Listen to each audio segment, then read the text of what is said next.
继续来到南投，一个30岁搬厝的公司的员工，骑机车到中兴新村的路口，互一台客运弄一个飞出去，当场就无开往生路。留下新婚的太太，甲拄满4个月囡仔。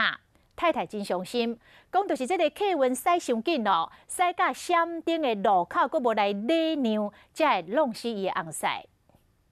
五姓骑士骑车经过中兴新村的路口，花用来客运巴士转弄来，骑士规人轰动飞起，当场无心跳。虽然紧急送病院，不过最后也是无救。太年轻了，我什么都没有准备，很突然。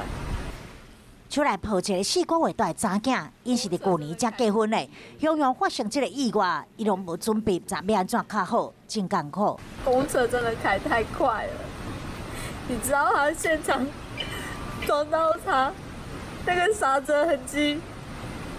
伊哭甲真伤心嘛，质疑公车开了伤紧。警方现场勘查，这男子开的方向是闪黄灯，有行驶优先权；客运的方向是闪红灯。若是客运车是毋是放慢速度，甲肇事责任，拢也需要厘清。再讲怎么不舍的话都没有用了啦。爸爸讲，即马讲唔敢嘛无路用啊！伊讲甲目眶红。死者伊是搬家公司的员工，伊是厝内经济重大，雄雄发生车祸死亡。一时阵全家伙也除了悲痛，也阁有对未来感觉无助。